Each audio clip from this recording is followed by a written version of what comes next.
Hello, everybody. Welcome to another Irrational Passions Presents. In this case, it is me, Alex O'Neill. I'm with Mr. Brian Nabeshin Jackson. Hello, Hmm. Nabeshin.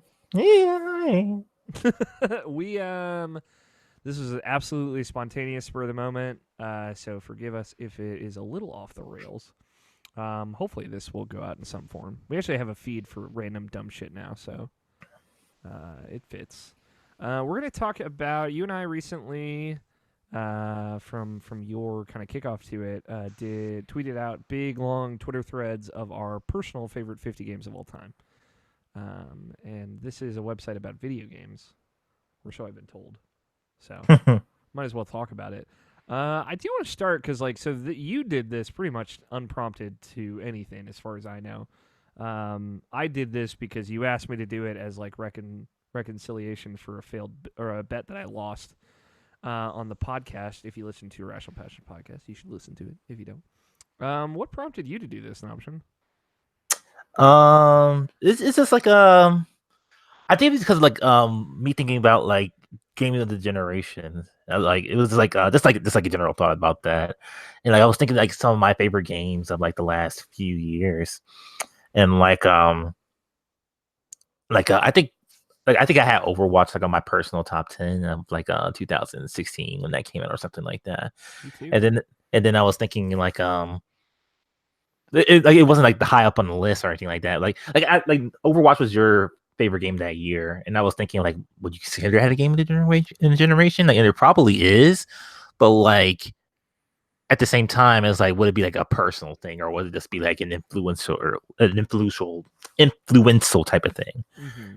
And it's like, what do I think about personally when what do I think about like an impact type of thing? And that's what made that kind of messy. And I was like, nah, I don't really want to think about like something that's like influential.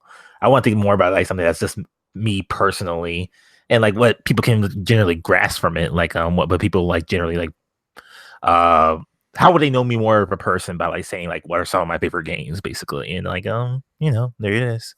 Mm-hmm. I I just put that one to myself. And like I did specifically 50 said like a 10 because like 10 is like the usual like people say, oh, these are my top 10 games. And like, oh, okay, like you get the general thing, but I think 50 is like an actual like challenge because it's not too much and it's not too many for like something I feel like well, it is a little much. I should change that. Like, it's like an actual challenge of like what you want to actually represent and put on the list. If you want to like say something like about a game that like you feel like it's really good but like maybe isn't really up there, that's kind of like why Valhalla like really made it a game I never finished, but like a game that like made a really big impact on me when I played it back in 2016. I think that was 22. So Yeah. um like I adore that game. I still haven't beaten that game. I still want to go back to that game. It's coming out on PS4 next week. Maybe I'll actually beat it then, but like my time with it and like my thoughts about that game is like it's really powerful. Or I think about it constantly, and it's like I just wanted to say something about it. Yeah, I get that, and like I think another thing about the top 50 list, and it's something I found when I was making my list, is it is more all encompassing. We joked about like on the I think it was episode 420 on the podcast before I posted my list, how like what is a good bottom 25 game, what's a good top 25 game, and like on your personal spectrum, like how do you determine that, right? Mm-hmm. And I think the like my top 15 was the tightest, I would say. Like that when I was ultimately making the list. I think like 16 to 25 there's some interchangeable games in there, like they could probably move around pretty comfortably. And then 26 to 50 is pretty loosey goosey, but I feel good about it. And I feel like I kind of represented just about everything I wanted to represent there. Mm-hmm. I was bummed. Like, I tweeted out like some like behind the scenes stuff, and I had some shots of like the Google Doc. A lot of people found it very funny that my like interim number 51 was Detroit Become Human. Um, but I was pretty bummed that I couldn't like have a Quantic Dream game on there because I'm a big fan of their games and how they make games. Mm-hmm. But ultimately, it didn't fit. It's funny. So I pulled up. We did as like a end of the show segment for a little while in the pre-bets era of Irrational Passions podcast. We did each of our personal games of the generation. Oh, that's right. And I pulled up mine just to see if those games would be there. And just about all 10 of my games of the generation are on my top 50 list, except for Fallout 3, which was the 10th on my list. So I feel like, and again, I didn't reference that when I made my top 50 list. So I feel like that was pretty spot on. But my games of the generation were Last of Us, Dark Souls, Bioshock, Spelunky, Mass Effect 2, Journey, Tales of Vesperia, Gone Home, Call of Duty 4, and Fallout 3. So 1 through 9 are all on my top 50 list. In a different, like Bioshock is pretty low on the list, all things considered. But that's cool. Do you remember yours? I don't really remember mine, honestly. Like, what your number one was? It was probably Mass Effect 2. Yeah. I remember Ali being on the episode when I did mine. So like, because I remember he talked about Mass Effect and like Mass Effect 1 was her favorite. Mm-hmm. But yeah, I just can't I can't really remember mine off the top of my head, but I'm pretty sure I have them all represented on here. Yeah. The other noted ones that I wanted to have on my list were Heavy Rain and Catherine, and I think it's funny that Quantic Dream games just have this never-ending, almost on the list reputation with me. So yeah. would you put a Quantic Dream game over something like I not something like, but over Until Dawn? Yeah, I would probably pick Detroit over Until Dawn. Because I think they fill very similar holes in the industry, and I think Detroit, and I'm on record saying this, I think Detroit does like the choose your own adventure narrative with like multiple playable characters the best of any of those games. Mm-hmm. And it is the most meaningful, whether you think it's appropriative or not, and that's like I think it's difficult to be a fan of that game. And not seem problematic, and I think that's a bummer because I think we talked about it a lot on IPP, but there's heart and there's soul and there's like more than just David Cage in that game, very clearly, more so than any other game. So yeah, I would want to represent one of those games. It's funny that you say Catherine too, because Catherine was like on my top 50. On like when I looked at my faves list, that was my reference. My face was like Catherine was maybe like. I'm gonna bring that up in a minute. Don't worry. Yeah, Catherine was probably like it was like surprisingly, I think it was like around like maybe like in the 20s or something like that.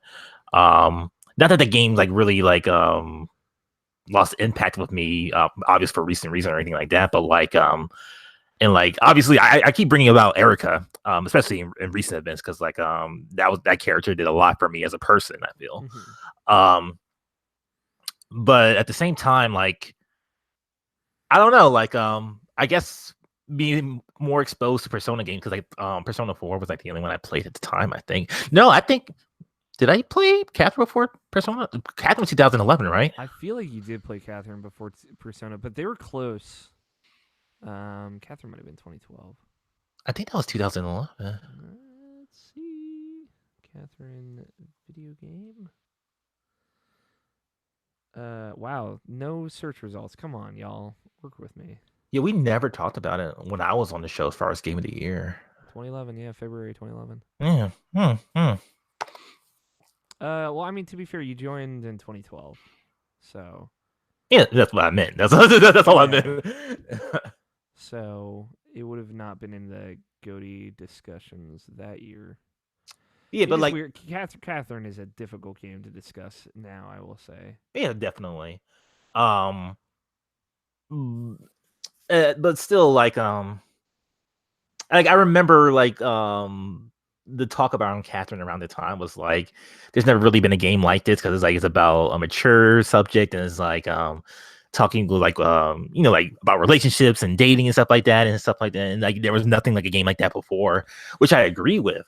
But like like in recent times we have similar games like that. We have games like Florence and other things like that. We have so many like indie games, like tackling a very specific niche like that. Exactly. And then like nailing more than Catherine did, because obviously you got super anime near the end of that game. Mm-hmm.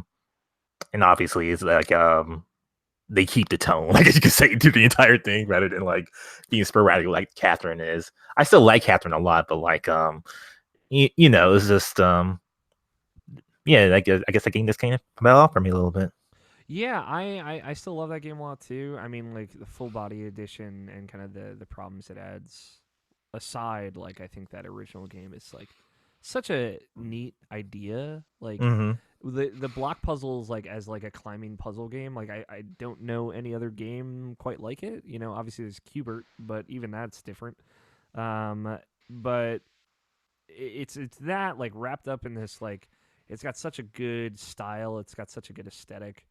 And the art and look at that game is obviously so good. And then we look at Persona 5 and see how much Catherine influenced that game visually. Mm-hmm. So I think like that certainly helps as well. It brings it up at least in my book. Yeah, I don't know. I think that game's still cool, Mm-hmm. even if it has kind of social problems and social issues about it. I think it is a nice little time capsule. Indeed. Yeah, I mean, one thing I wanted to bring up in 2012 when you joined IPP, for folks that I'm sure don't know, never remembered because they never knew it.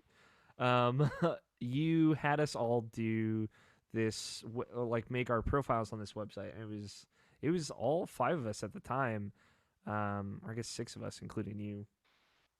You had Evan, myself, Scott, Tony, and Joe, all the other hosts at the time, make a unique gamer profile at unikgamer.com, no longer around, with our top 25 personal favorite games of all time.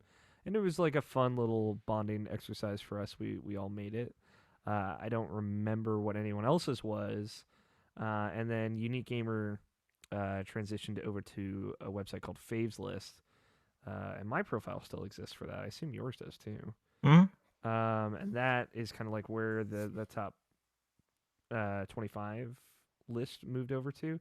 What's cool is like they basically the I guess the founder of the website died unfortunately, but they never kind of updated their database for stuff on that, so the list kind of like did not age well. Mm-hmm. But it's cool to go back and see that list. Have you ever gone back and looked at your list? Yeah, that's went to it recently just to remember like where I the last time I did a list like this, like where I placed everything at. Um, yeah, Baseless is a good, cool site. Like it could just kind of, pardon the pun, and it died off like The most morbid fun. I love it. it died off like kind of like 4 years ago, honestly. Like a little bit after like The Witcher 3, because I remember adding Witcher 3 to that list, and like kind of getting ready for The Last Guardian, and like that's when it's like just kind of not really started updating and like didn't really like have a presence anymore. So like yeah. Yeah, it's fun for me to look at this list and see the games that were on this list. I mean, it's a very different ranking at the time, but like I feel like when you're working with a top 25 versus a top 50, I think you are gonna rank it a little bit differently. But like things that are on this top 25 list, like XCOM Enemy Unknown for me, Super Smash Bros. Brawl, Ooh, XCOM didn't make your list, did it? Super Metroid, Paper Mario, but that was a mistake. Um, and those are the only ones there that didn't make. And I guess A Link to the Past technically was also replaced, and Mario Galaxy 2. Those are the ones that didn't make it, didn't translate over to the final list. And everything is in a very very different order. Like there was like a kind of because when you told me I had to do this, like I really I really thought about it, and it was like I don't really care about Mario. Like that was like a thing that I had to reconcile making this list. Like But Mario, in general. kind of in general, like if I were to name my favorite platformers, like Mario would not be in the top 10 probably, right? And that's a weird thing that I only kind of learned about myself when I played Mario Galaxy, where it was like, man, this kind of platforming is not the kind of platforming that I necessarily love and adore, right? And Galaxy or Odyssey? Odyssey. When I was playing that, You said Galaxy. I'm sorry. oh my bad. But yeah, like so then it was like kind of going back to the drawing board for me, with my list and just some of the like, because when we did the top 10 or top 25 lists on Unique Gamer, when I did mine, I just did like one game of each franchise, and Mhm. then you were like, "All right, well, I'll do that too, fucker." We that kind of became the unspoken rule. And keep in mind, like I typically I think of franchise not necessarily as like Mario, but like as like the Mario platformers or 3D Mario games versus 2D Mario games, Mhm. like kind of independent series is within a franchise, right? Like I would put Paper Mario Thousand Year Door is technically my favorite Mario game, but like I would want to represent like the platformer side of Mario as well. You know, it's weird that if you really lay and die on that hill.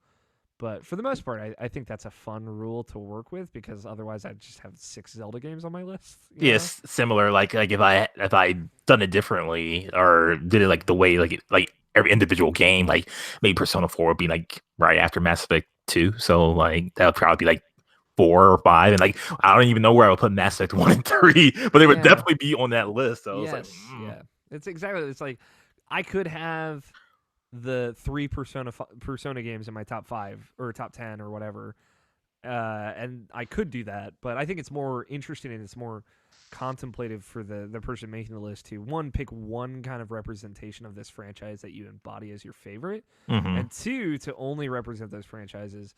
So it is really kind of like a ranking of both games and franchises to some extent. mm-hmm. Even though I'm sure there's wiggle room there. So like you know that was also a determining factor I think in why some things are the way they are and why some games aren't on the list at all. You know, there's no Mario 3 on my list when there was before because I'm like I decided that as far as Mario platformers go, like 3D World is the goat for me.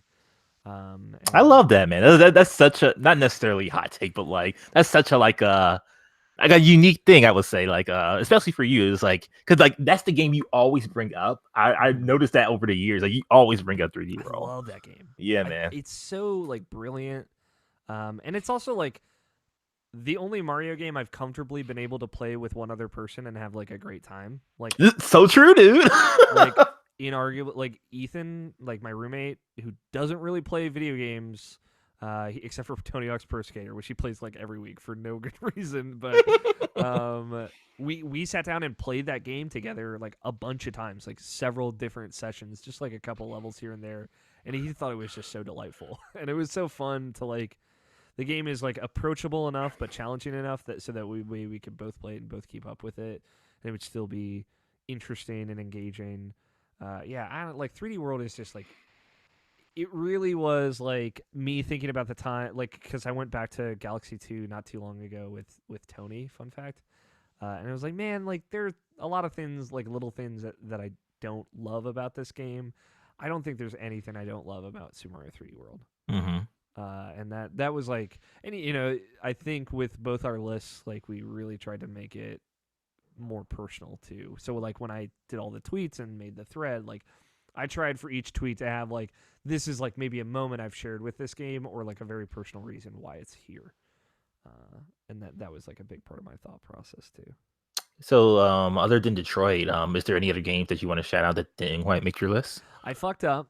And Paper Mario was on my list. Paper Mario Thousand Year Door. It's a top 10 game for me, probably. I would say it's probably number 10. Number 10, or it's between 7 and 10. But while I was making my Google Doc, I think I highlighted, selected, and deleted it with a bunch of others by accident. So it's totally not on the list by complete accident. I ended up liking how everything panned out enough that I didn't want to go back and change it. But that's definitely one that's not there that should be. Um, let's see. Like one for me, because like I was so close to getting on the list, but I didn't do it. It was Cuphead. Yeah, Cuphead was Cuphead like was one for me too. yeah, that's like it's a recent game, but like a game that like especially now that I'm playing it again. I've been playing it recently. I didn't talk about this on the show. It's You my bad. mentioned it briefly. Oh, okay, but like I've been playing it with my best friend Tony on the Switch just to have a reason to play that game again, and like he wasn't like apprehensive about it, but like he didn't know like what the hell the game was. But like when he saw how like how challenging and old school it was, and like how we had to work together. Like we when we got to the flower boss, like it was maybe like an hour or two of us just dying over and over again, but we just wouldn't stop. But that's that game. That's yeah, Cuphead. exactly. And like when we beat it together, we just like high five each other. Just like, yeah, we were just so awesome. We were so jazzed about it. Like that game just brings something out of you that I just like I just love about it so much. Yeah, that is like a stamp your foot and scream and shout kind of game.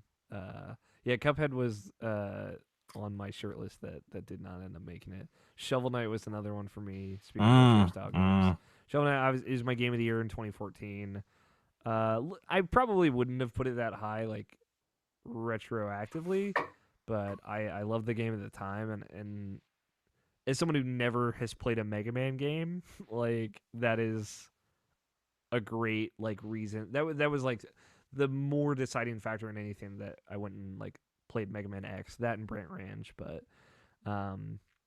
stuff like that kind of introduced me to the format and the concept a little bit more. And it's just a great game. So Overwatch honestly was one that I wanted to have on the list somewhere because like it's weird because there is another timeline where Destiny 2 is not in my top 10 and Overwatch is, right? Like where it's just kind of like flipped. And it is a tough thing cuz like Overwatch and Destiny 2 are very similar, and if I like honestly in like 6 months if I get way into Overwatch again and they maybe add a couple more characters and stuff, I would probably forget all about Destiny 2 and only remember the bad parts of that game and like love Overwatch as much as I do that game. But like currently in this moment, it's like I have nothing but fun, kind of nostalgic memories for Destiny, and a lot of negative memories with Overwatch. But like that's like my Tony Horvath game. It's the game I love with a burning passion while I play it until I hate it. But yeah, it's a tricky one because I've played so much of that game. It was my game of the year at the time in 2016. Or 2017, 2016. 2016. I loved it with a white hot intensity, and then the love was gone the next day, right? And I've like gone back and gotten into that game multiple times. So maybe I will again in the future. But it's like right now I just don't feel great about that game, so it's hard for me to put it on my list. But that was a big thing that I think you and I both stated a lot of, like, hey, this could change any day, That's why both of us, I think, have like some cheat slots where we have multiple games in one slot. For sure. What about you? Any other ones that you really wanted on there that you couldn't fit?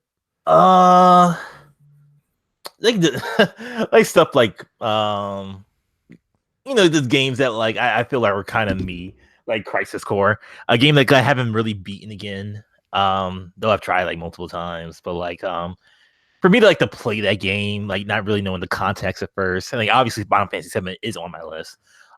Very happy about that. Yes. But like there was something about like Crisis Core, especially for the time, where like didn't really have the context other than like what's it called? Advent Children. Yeah, Advent Children. Hell yeah. So like for me to like adore that game as much as I did, and like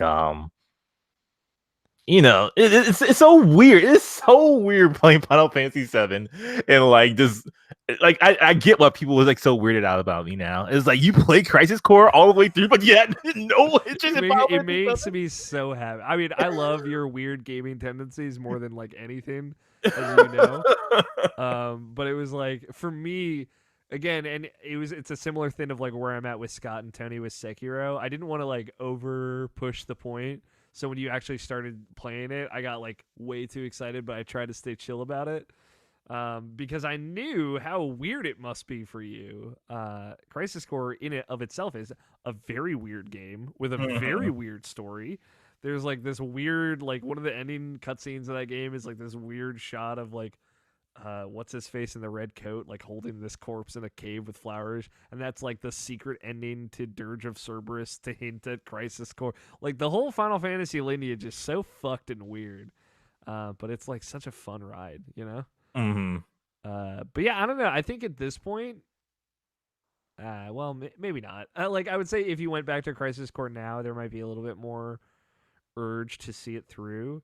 For sure. But that story is like so separate from Final Fantasy VII up until like the end. You know, like obviously there's the moment in Nibelheim in Crisis Core, and you get to live that, and there's like an epic Sephiroth boss fight and whatnot. But for the most part, like Zack's story is very different and very independent from Cloud's up until Yeah. the end. You know, Mm-hmm. that's a cool game. That's a good bottom 50. Yeah. You know what I mean? You know what I mean? The I have like a short list here. The other ones not on my list were Secret of Mana, Jack and Daxter / Jack 2. So I still love Jack 2, even though it's probably bad still. Prince of Persia: The Sands of Time, just because we talked about it. Darksiders 1, and the one that I think above all these kind of like more weird picks that I really want to get on there in some way was Beyond Good and Evil, Mm. which I love that game. Obviously, it is back in the zeitgeist because of Beyond Good and Evil 2. When's the last time you played this? Since the HD came out? I played it not that long ago. I would say when a little after the HD collection came out, because I remember I didn't play it right away. So I know I played it on 360, but I feel like I might have gone back and replayed it even more recently than that. But at the latest, like 2013. Mm. And I remember that game a lot better now since that replay. It's cool, you know. It's got a little bit of Wind Waker in it. It's got a little bit of Star Fox in it, Star Fox Adventures specifically, which another game that got cut from my list that I wanted to get in there, mostly to jab at people. It's it's got a lot of different DNA in it. It's got the photography system in it. That's really rad. Very Pokemon Snap. It's a special game, and it's a very formative game for me when I was younger because that was like the first time I thought it was like I had the conscious thought of like, man, it's really cool that there's a lady hero in this game instead of just another dude. Mm-hmm. And that was like me being like 10 to 12. And yeah, I don't know. It's a game that subverts a lot of your expectations and I think is still very cool to this day. Um, as far as I think that might be it for games that we ended up cutting. I do want to talk about the list itself. For Now that sure. you're a few days removed, how do you feel about your list, Nabeshin? Good, bad? I'm still. I still think it's on point, honestly. Because I really wanted to think it through before I actually like put it out there. Um, and yeah, like there's no changes I would really make really. Like even like doing some of these replays of games I haven't played in like almost 10 years or something like that. Like playing Crack in Time, it's like, oh yeah, this is a great game. I got to a boss fight just yesterday actually that wasn't like all that great. But like There's not a lot of great boss fights in Ratchet and Clank games, to be fair. yeah, but like it's still like getting to the boss fight was like still just as fun, and like the weapons are still just as cool. Um, and just like really, I really just like just playing that game. That game is like just still so good. Um, there's something I wanted to bring up. That's like for both of us. We both put a game that came out like a month ago into our top 10, and like not even like Different not games, to be not clear. yeah, different games, but not top 10. Sorry, but like they were like both of ours like above top 15. Like mine was Devil May Cry. I think it was at 14 years. Sekiro at 13. Mm-hmm. Um, do you think that would be like rose-colored glasses in like a month or two from now, or do you think it was like for me personally, like Devil May Cry is like it's up there because like obviously I'm really into character action games, and like I think this is just like literally just one of the best ever made and like in every way, shape, and form. And like obviously like recently playing Devil May Cry 3 really like emphasized why I like that genre in general, Mm-hmm. and why I saw how many people would say like 3 was the best out of all of them. Even like when I went to 4, I was like, oh yeah, 3 is better. It's because of like the story beats and like just the way they have you just play Dante instead of like switching to Nero, even though Nero's so much fun as well to play in 4. It's just that there's something about the way that story felt in with Dante, that flow of that game.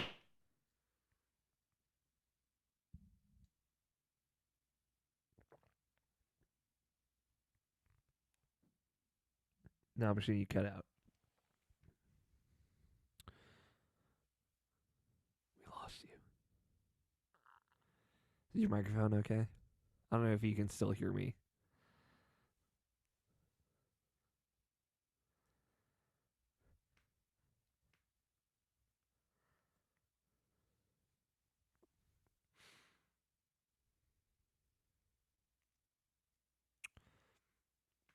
Rest in peace, Brian. In almost every way, Where? shape, or What? form. Is it?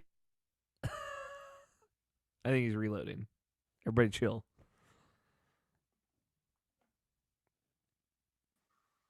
Hey, hi. Hello, Nabeshin. Hey.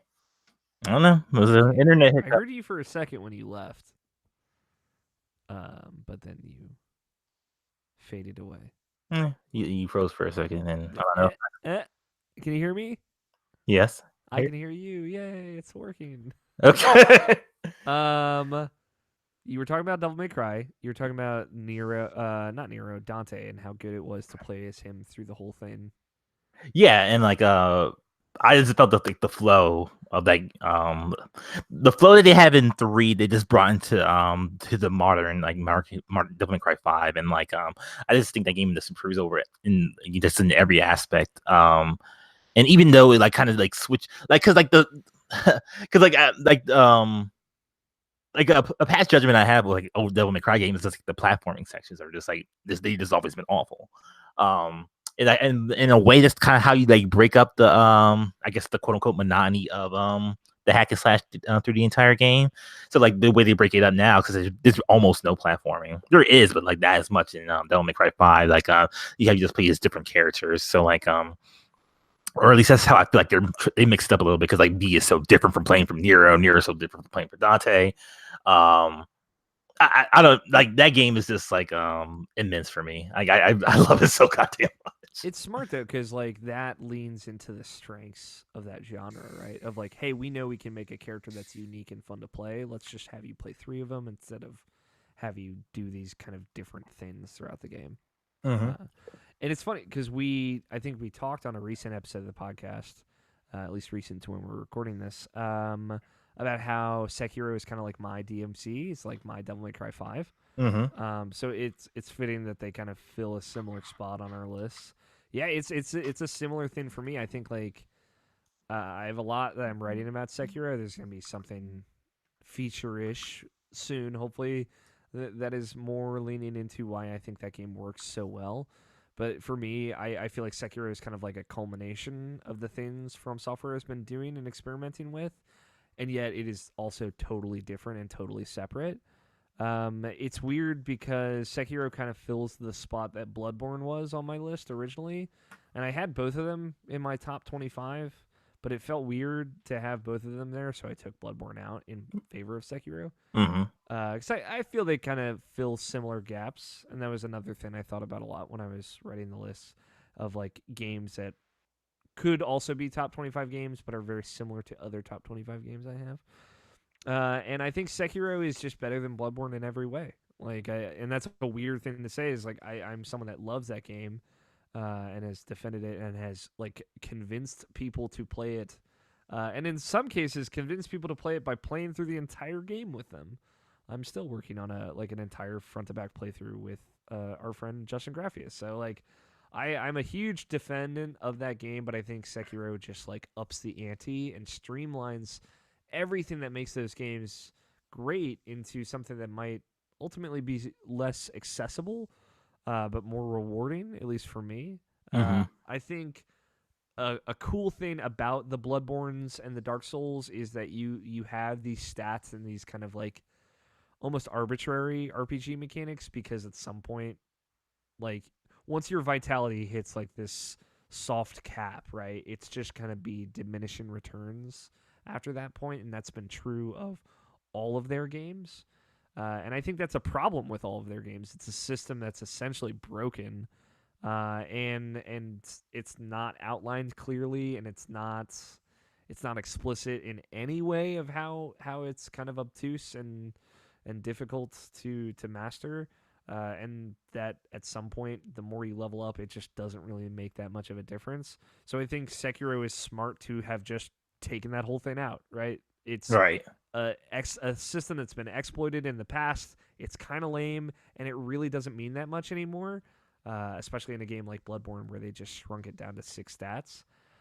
So why not just take it out? And it really felt like across the board with Sekiro, From Software was like, we want to take the DNA of our recent games, but we want to really subvert the expectation of what this game is with that. And a lot of it was just take that out, just take that out, just take that out, streamline, streamline, streamline. Make this in a way minimalistic in how its systems are layered, but it made it like super pure. It's almost like going from like the 3D like is it New Super Mario Bros to like Mario 1, right? Right. But and maybe 1 isn't better for most people. It certainly isn't better for me. But it is kind of like pure in a way that's hard to replicate. And I think Sekiro is just pure front to back. It's pure From Software.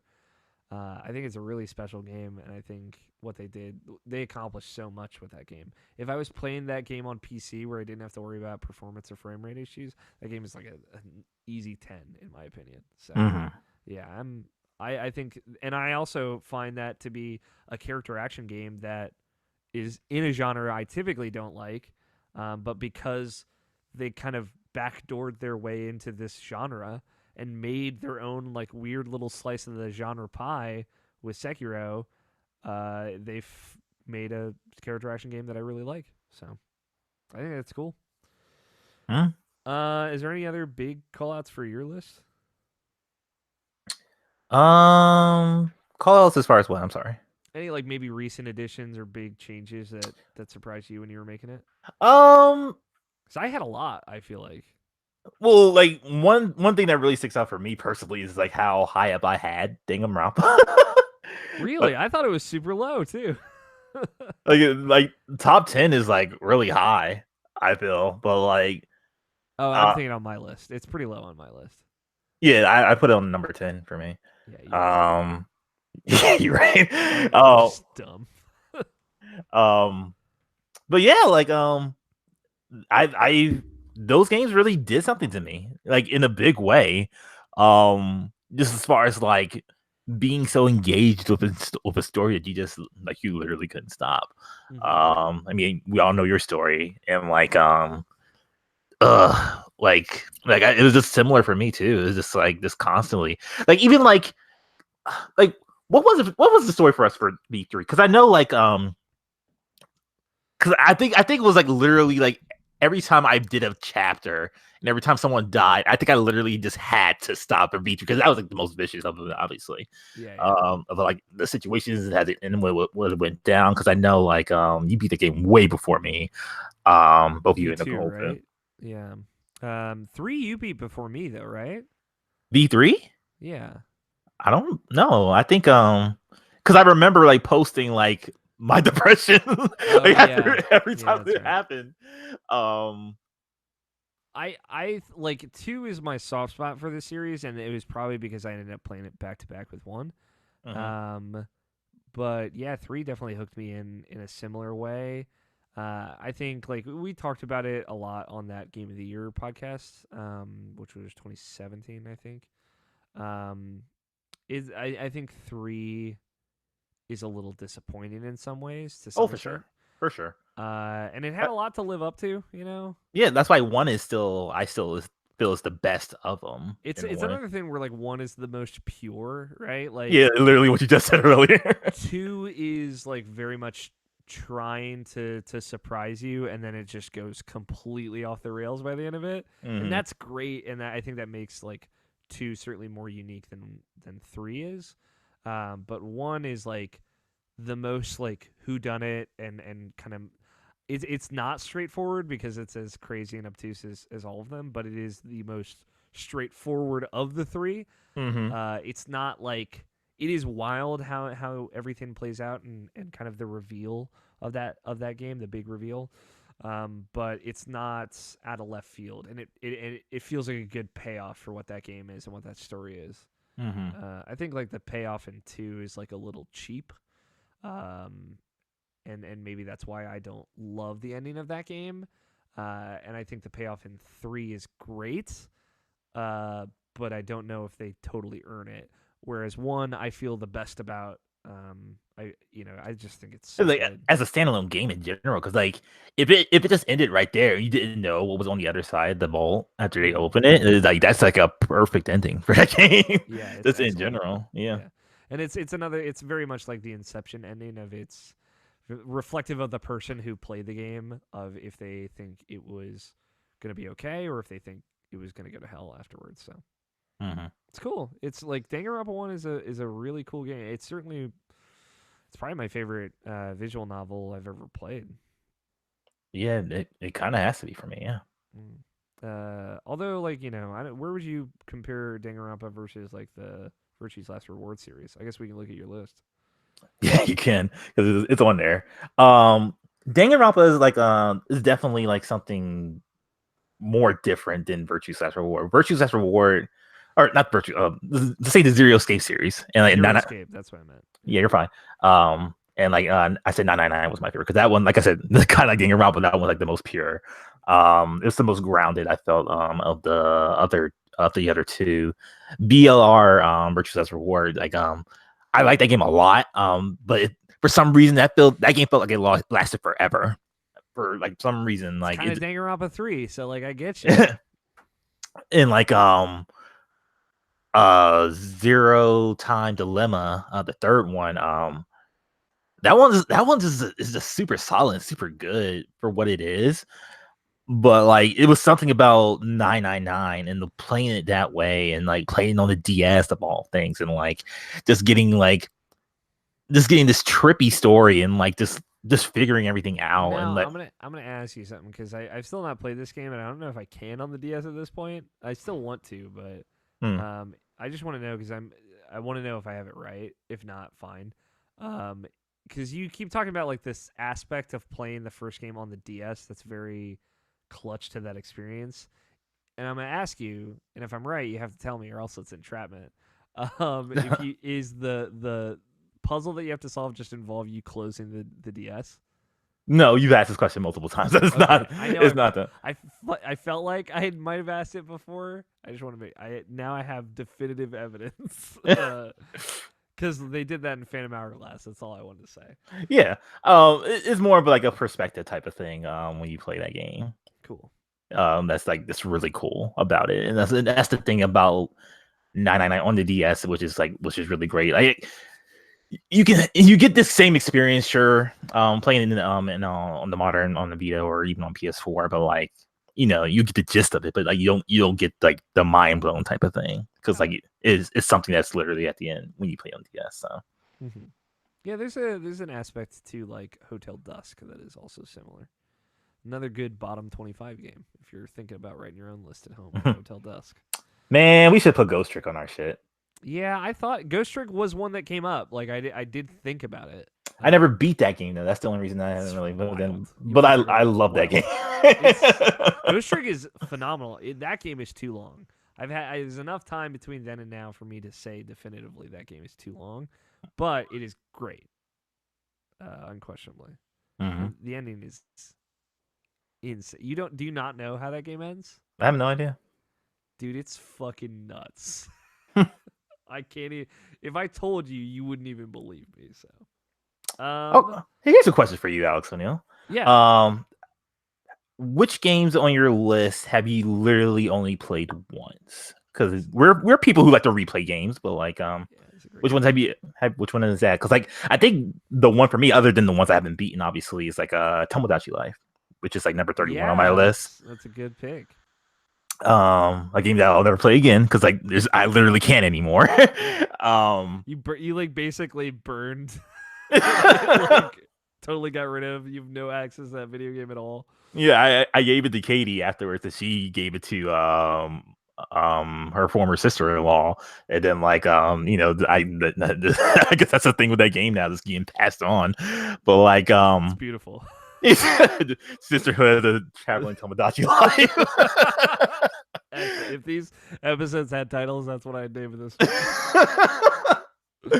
But yeah, like that was like an insanely special game for me. Um, it was literally my life when I was in Maryland and just worked and just came home and played fucking Tomodachi Life for like 5 hours straight, and then go Yep. back to work.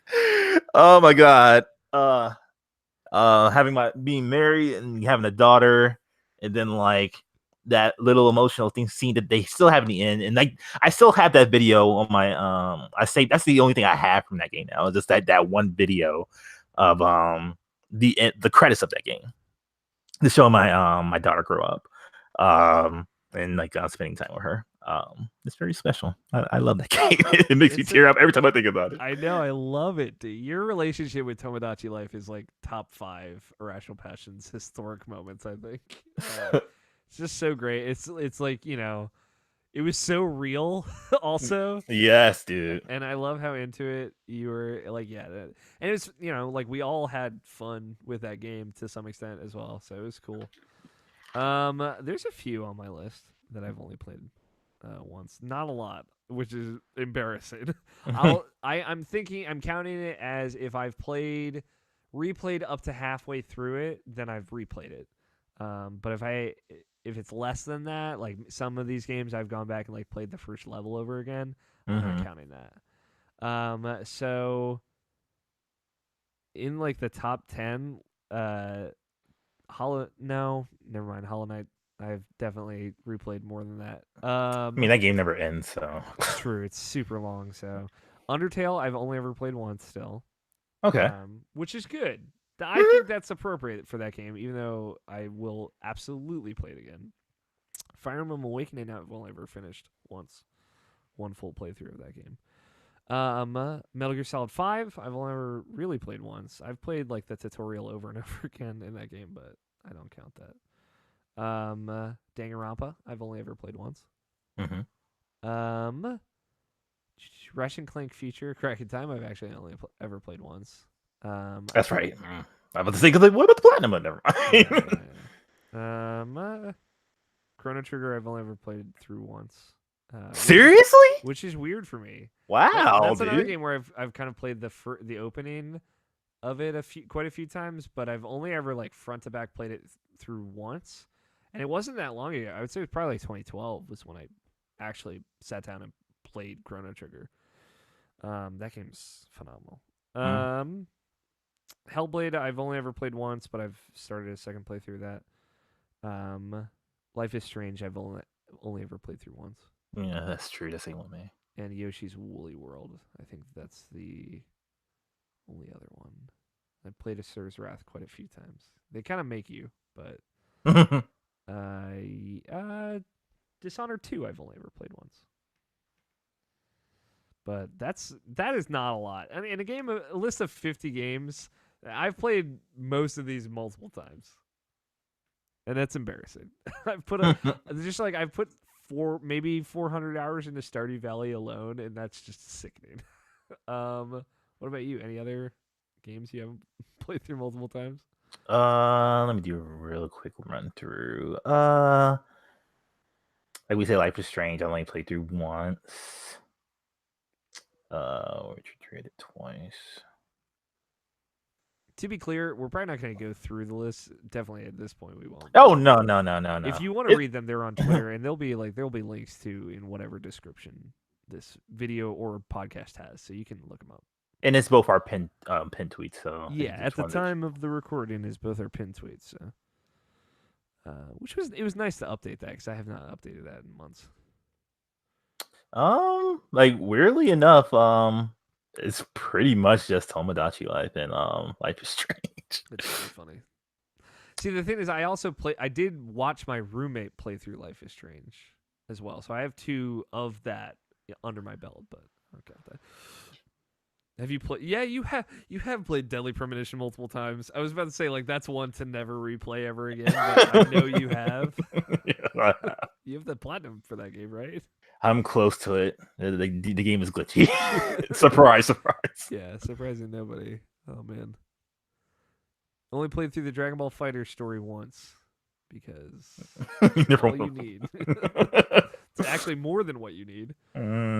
One thing that you and I think agreed was difficult was like modern games and incorporating a lot of like, especially the last 2 years, games onto the list. What were some of the big ones for you that were hard to work in?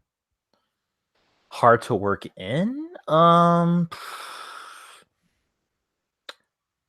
Probably Yakuza 0. Mm.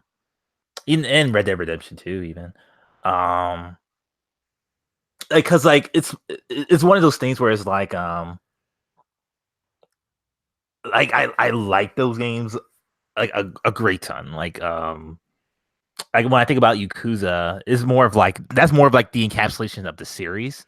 Um and like you could kind of say I wanted to give it more of a layup to have a little bit of representation on my list, so I got it up there a little bit more. I feel 0 is the best of that, obviously, but like at the same time though, Yakuza 0 is a great entry point for newcomers. I feel like it's very accessible. I feel the story is the best of the series, and like I think you can really get wrapped into what those games are and what how deep it can get with those characters with that game in particular. Mm. And like with Red Dead Redemption, I have 1 and 2 on there.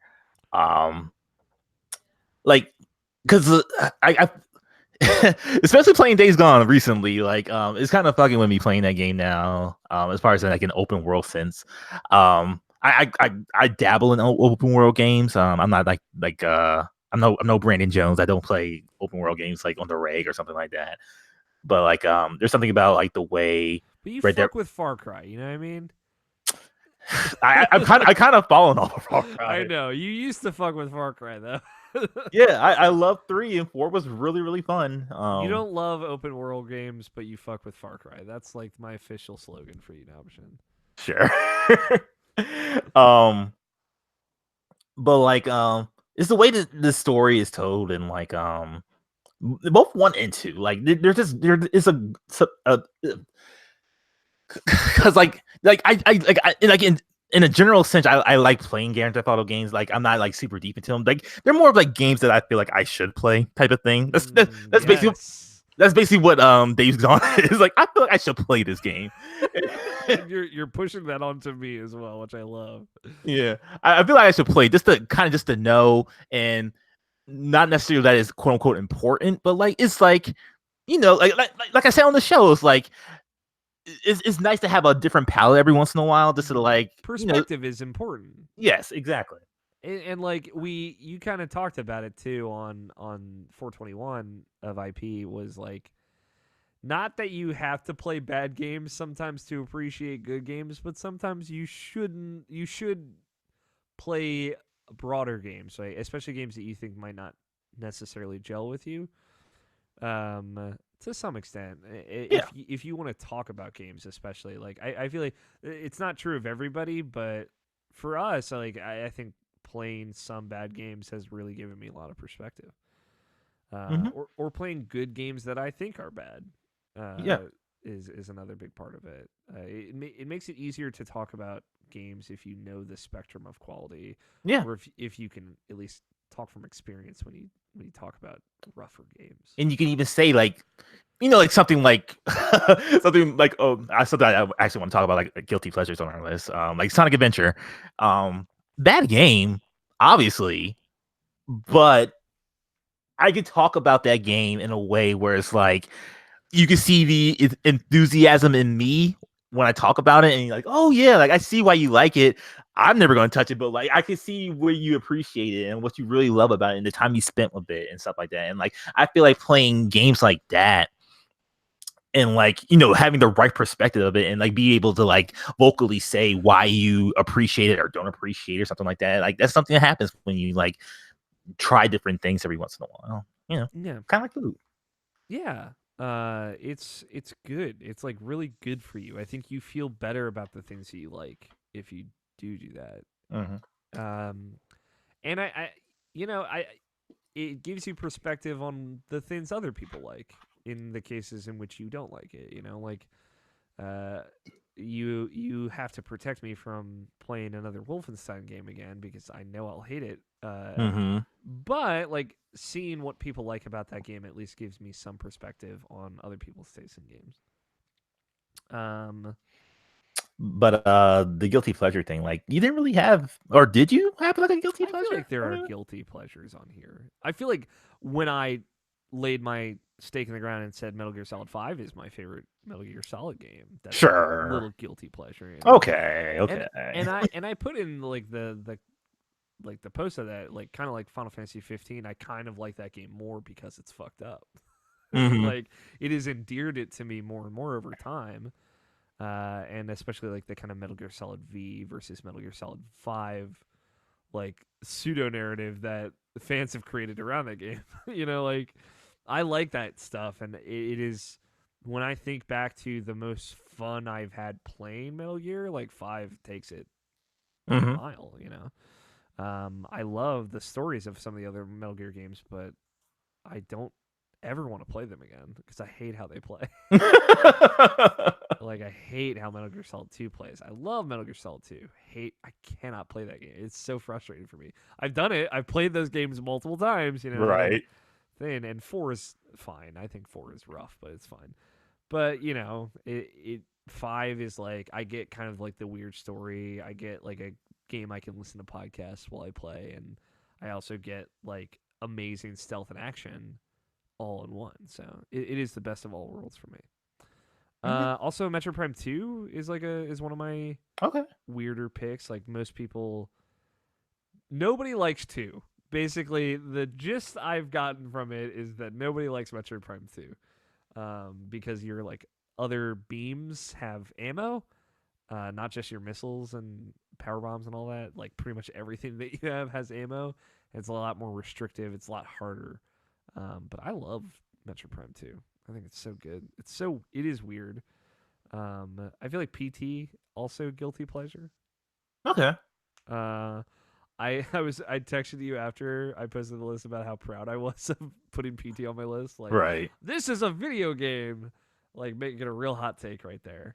But I don't know. I feel like a lot of people don't necessarily consider that a whole thing, but I think it has only become more a whole thing. Yeah. As it is like faded from existence and been like wiped off the internet, you know? Mm-hmm. So I think that thing, what it was, regardless of what it could have been or was promised to be, I think what PT is, even for all of its frustrations, is like incredible.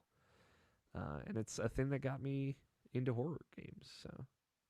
And then I have my like Ape Escapes and Tombas, you know, the normal. Yeah, that is true. Ape Escape. I don't think I've ever heard you talk about Ape Escape, honestly. I love Ape Escape's like a series I grew up on, right? It's nothing I play now, but like the first Ape Escape, I probably played through like 15 times.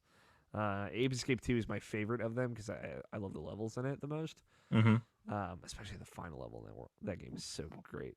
But yeah, that's like another, like that was like my PS1 game. I played all the weird PS1 games, you know, right? That no one ever talks about. So like I never have a chance to talk about them because I have no one to talk to about them. But a lot of people were stoked to see Tombo on my list, and I'll shout out to those people. Do you have any other ones? Any weird guilty pleasures? I mean, you've got a lot. I feel like your whole list is guilty pleasures. You know, like Deadly Premonition, obviously, is on my list. 10 out of 10 Destructoid.com, though, so. Yep. Just saying. Jim Sterling.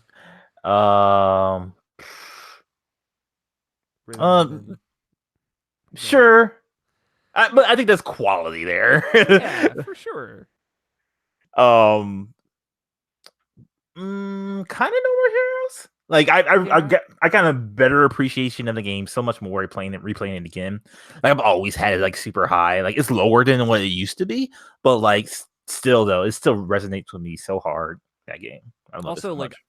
we have to like step out of our little weird circle and say like Asura's Wrath is definitely like a super weird pick. Yeah, you're totally right.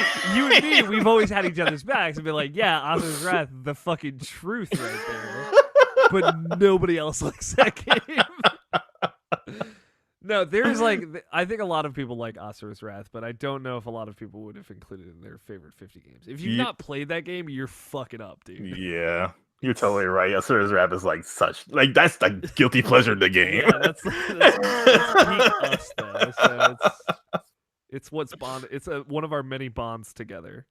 Yeah, that game is pay for the ending. It's so ridiculous, unforgivable. Some might say, but boy, I love that game. Mm-hmm. That's Mm-hmm. another like maybe problematic choices around that game, but fuck it, man, I love it. Yeah, dude. Yeah, I know you got. I feel like you and I both have an equal amount of like maybe not the norm picks, Yeah. but more specific to us. I guess we could close it out now with us just asking like what ones that we were expecting on each other's list and didn't really make it. Like That's a good question. cuz I know you talked highly about Final Fantasy 15. Like is it because 7's on the list that you didn't put 15 on the list? Yeah, pretty much. Like I thought about it too. I almost put it on there just like as a total cheat to my own rule, but it was just like I didn't want to have two Final Fantasy games on there. Sure. Like Crystal Chronicles, another game that I love. Not that I would.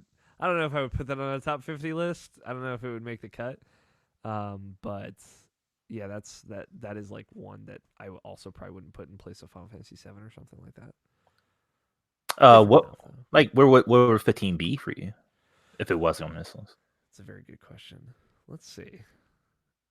It would be pretty high, I would say. I know I've like gone back and forth on like it was you reminding me how highly I spoke of that game right when I went back to it for the gold edition and played all the DLC and stuff. Mhm. Because I had like kind of forgotten about how I felt about it because we got so far past it, and also like the Final Fantasy 15 news I feel like just got more and more depressing. I would probably put I would probably put it at either 17 or 18 on my list. Okay. Okay. Which would be right behind Tetris Effect or Uncharted 4. One Okay. of those two. Another one I didn't see on your list. I thought it would be like the 2D version and 3D version would be like different things for you, but like A Link to the Past. Another one I did think about. I've not done the Zelda delineation between 2D and 3D before. I've always kind of kept it as one. Maybe I should, because I should. The bigger reason is I should do like a console Zelda and handheld Zelda because I feel like a lot of those games, the handheld ones, do not get talked about enough. Sure. If I did have A Link to the Past on the list, it would probably be like number 6. I probably would have dumped it a little bit just because like newer members of that series, I think, changed my perspective on the older ones. So normally it would have maybe been number 2. It was on my old list, but now I would probably put it at number 6. Mhm. Um, and yeah, like that's a tough one. Like Kingdom Hearts 2 went down a slot, which was a big deal for me. Right. Because I think when I ended up playing Tales of Vesperia Definitive Edition, it's like it went Oh, from 4 to 5 for point of reference. It was like, man, this is such a complete thing, and it's so good, and it has so much, and it's all one standalone thing, and maybe it's a little bit of a cheat, and it's kind of a shitty reason, but like Tales of Vesperia being the whole story in one kind of like was one of the deciding factors when I put it above Kingdom Hearts 2 Final Mix, where it's like very much like the dark middle chapter. mhm. Um, but I also thought about putting Kingdom Hearts 2 slash Kingdom Hearts 3 and having both Right. of them in that slot. I don't know if you had that thought as well. I kind of do. I kind of did, but like Final Mix is just like is It's still the whole just package, you know? yeah. This is just the thing for me. With Vesperia though, like post post mortem, like before the definitive edition and everything like that, and like obviously your recent replay of it again. um, like where like your general thoughts of that game, like where would you like? It's like it's one of my favorite games, but like was it like top 5 favorite games? Yeah, it was number 5 on my Okay, list before. So okay, yeah, I would, and I said it, and I will still say it. It's one of the best JRPGs ever made, and I think it was before. It was like a thing that I really liked about the definitive edition and just like the PS3 version of that game as a whole is there is like new dialogue that's kind of like in and around certain scenes that actually explains certain things that happen better, and it makes it a Oh. little bit of a clearer picture. It's kind of retconning information into the game, because a lot of these aren't like necessarily new cutscenes, or like they're just like add-ons of dialogue in already existing ones. But it like makes things a little bit clearer on some things I was a little bit less sure about originally, and not in a bad way. It didn't like over-explain, which is a thing that Tales games specifically tend to do. It just filled in the blanks enough as to like, why is this person here, or what was this thing, or why is this happening, or why does that look like that, little things like that, and it also brought it up a little bit. So Hmm.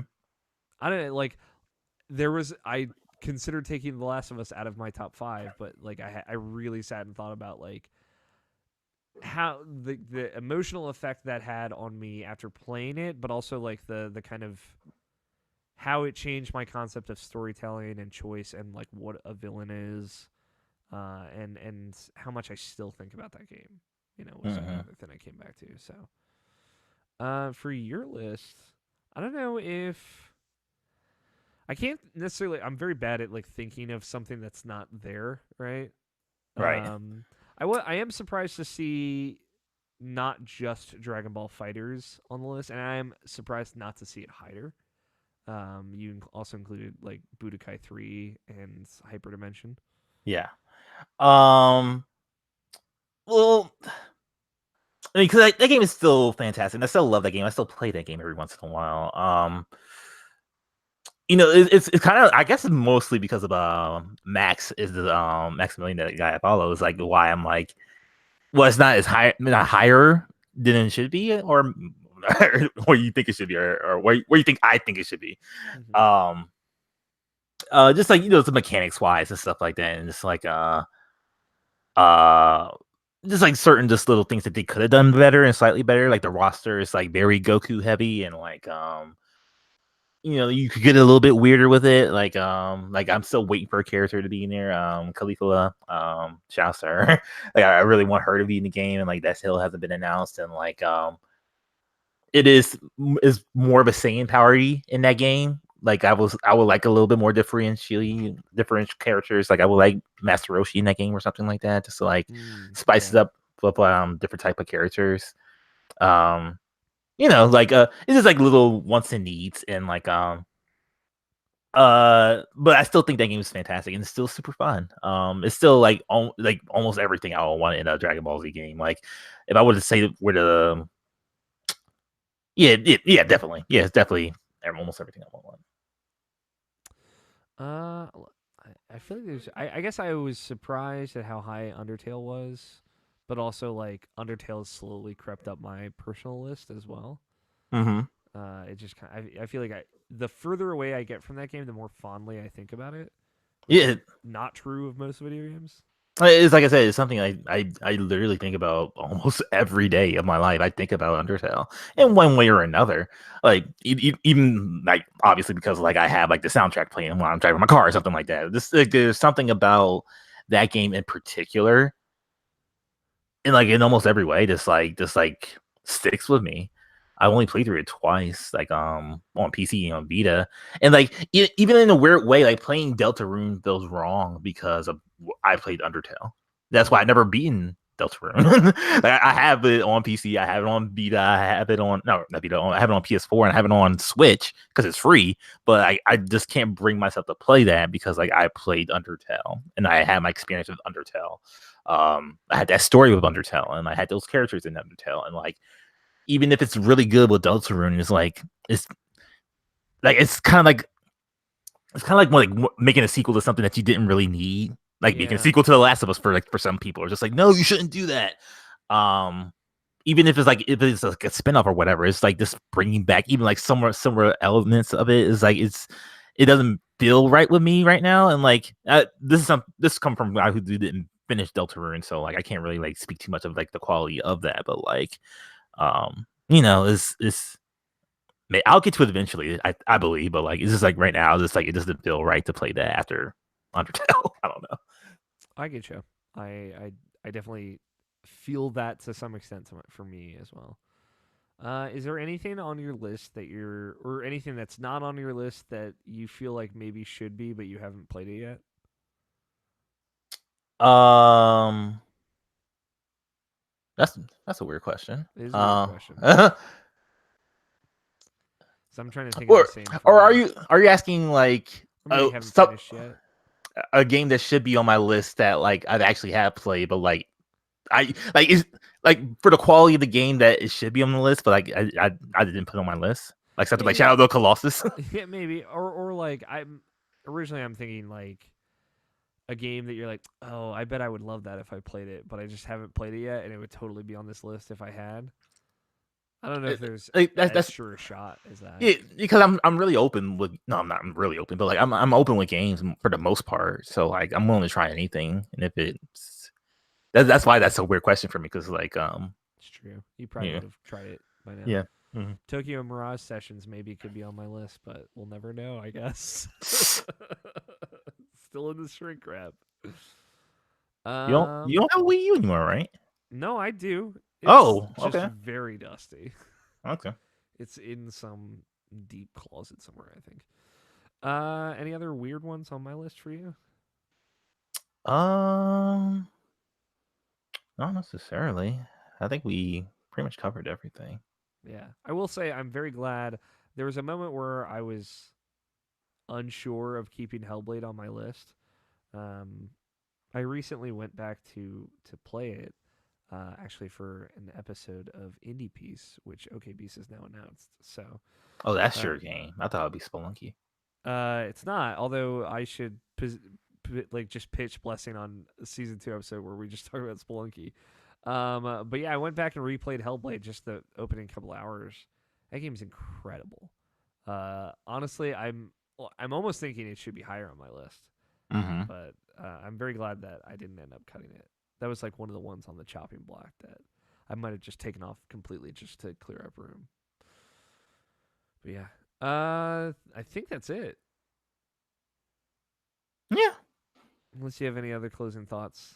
Oh, I do have one question because, and then I swear we'll end it. It was like I might have done this a little bit more uniquely than others would have, but the actual positioning on my list of like how like if you ask me how did Final Fantasy VII end up as number 14, it was really like where it ended up was based on the two games around it, and I don't know if you did it that way or if you kind of like felt it out in a different way.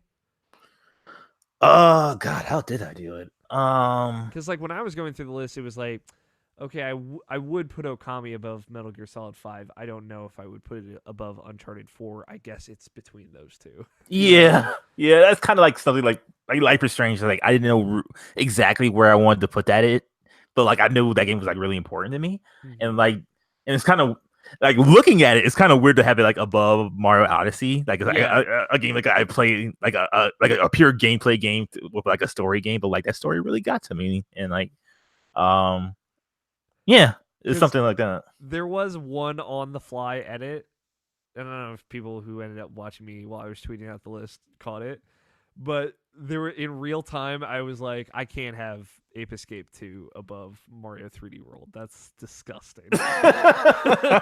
So I switched those two, and then it's like, well, Oh, okay. Yeah, because yeah. like when you say it like that, because like I moved Sonic Adventure down like a couple of times because of that. You're like, I can't do this. Because yeah, there was definitely like I tweeted out Ape Escape, and then I realized the next game was like Mario, like one of the best platformers I've ever played. And I was like, I can't. I gotta go back and let me switch this real quick. But I think that was the only on the fly edit I made. I'm aside from forgetting Paper Mario, which was a terrible mistake. That's good. I'm glad Sonic Adventure was yours. Appropriate one.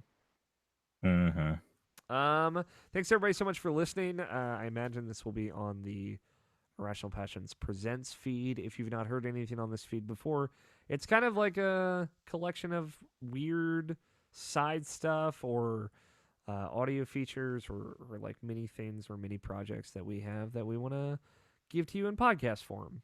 And if you're watching this on YouTube, thanks. You found it. You got us. Nabeshin, Oh, you're. Oh, yeah. Also, if anybody wants to do this, please tweet at me. I love looking at people's thoughts and feels on video games. yeah. Just don't tweet them at me and not at Nabeshin because that means you're giving me credit for it and not Nabeshin. Dude, latest episode of OK Beast, right? Yeah. Like Blessing was talking about like, oh, like this is a top 50 thing going on. Like then Alex put out there and like shout out to Alex for making that. And thank God for Alex Van Aken. That's why I tweeted thank God for you or something like that. Because he was like, no, Nabeshin started first. He's like, oh yeah, Nabeshin did it first. Anyway. And that's literally what happened. I'm like, man. So funny.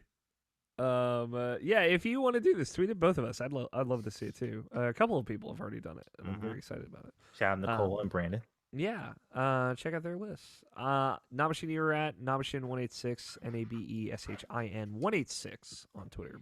It's been a minute since I did that. And I am Alfighter27, which spells just like it sounds. 27 at the end, not spelled out.